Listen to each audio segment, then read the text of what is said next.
Hi there, and thank you so much for joining me today. I am very excited to have before me my very first Oberheim, the TO5. This baby right here, along with the Take 5, are part of Oberheim and Sequential's effort to make their legendary synth circuitry and iconic sounds available at a slightly more accessible price than their more expensive flagships. In order to keep that price down though, and since analog voices are worth their weight in gold, one of the more noticeable hits that you'll take is in the polyphony.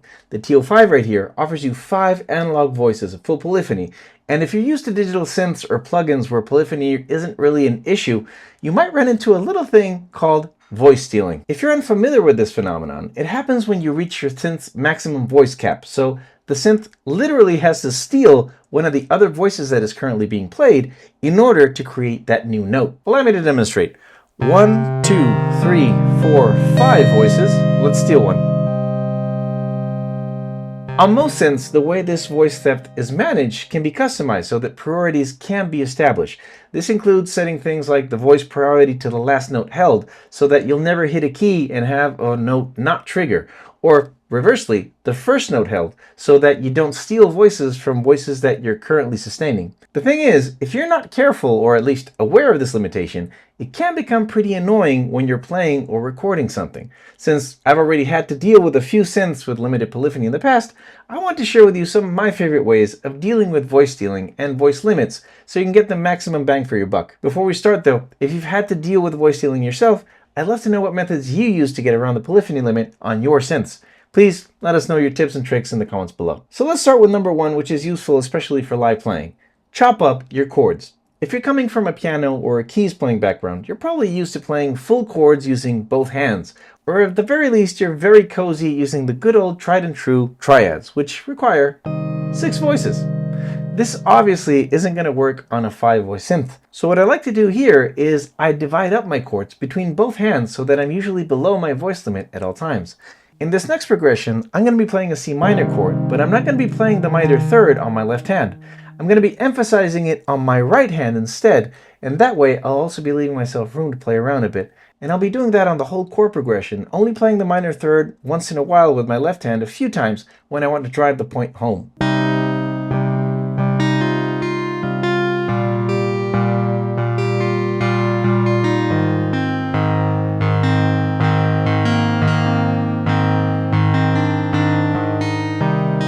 Number 2, shorten the release time on the amp envelope. One of my very favorite things about synths versus organic instruments like guitars or pianos is that you can have infinite sustains or long drawn out attack and releases on your sounds. Those lingering pads are what it's all about, right? Well, I know you don't want to hear this, but not all synth sounds need to have long release times. By shortening the time it takes for the sound to die out, you can make voice stealing much less noticeable when playing multiple consecutive notes in a sequence or playing faster.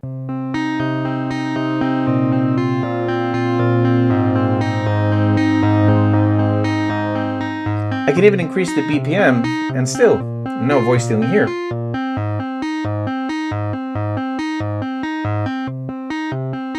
Number 3, melodies are your friend. I spoke about this in another video, and I truly believe that something that can elevate your music from sounding beginnerish or amateurish to being more nuanced is when you stop playing entire chords and start insinuating them with simultaneous melodic lines that let the listener know what's going on without giving up the entire plot away.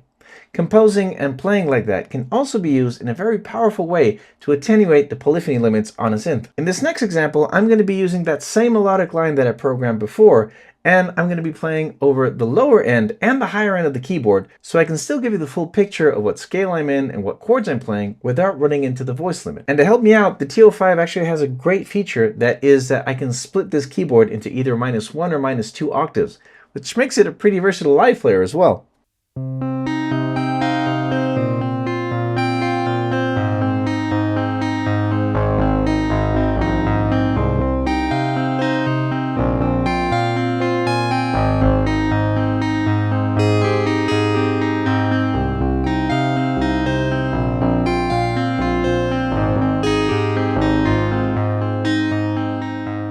I want to take a quick second here to give a shout out to today's sponsor, my good friends at Sweetwater. Sweetwater is one of the world's largest dealers in all things music production related and have a huge variety of synths, groove boxes, samplers, guitars, mics, pro audio gear, you name it, they have it. They offer excellent customer support with international shipping and a personalized customer experience where your sales engineer will guide and help you every step of the way. When you buy your gear at Sweetwater using my affiliate links down below, you don't only support my channel, you support other creators just like me. Thank you so much, Sweetwater, for supporting me and other creators like me. Now, back to the video. Number 4, delays and reverbs. This might sound like a no-brainer, but I needed to at least mention the power of a good delay and a reverb. The TO5 comes with some really good built-in effects, so I'll be using the internals for this example.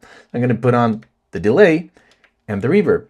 The trick here is not to overdo it so the mix doesn't become a huge messy wall of sound, but by just adding a bit of feedback to the delay and decay time to the reverb, you can convincingly make your synth sound like it has way more voices than it actually does. Let me demonstrate.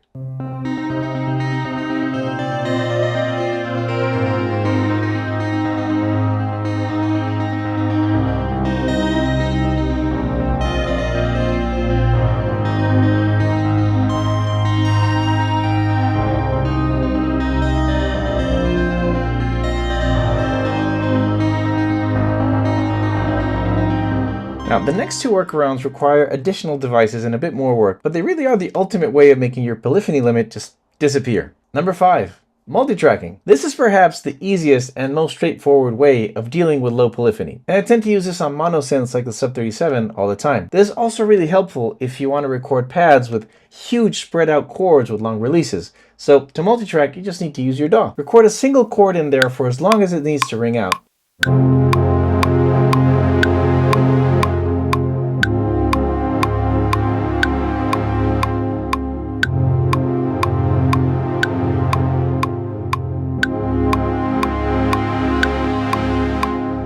Then on the next track, you go ahead and record the next one, and so on and so forth until you have them all.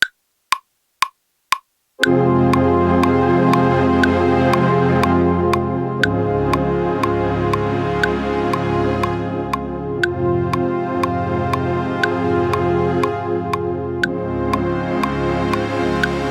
then on, you can either merge them all together or just keep them separated, depending on your needs.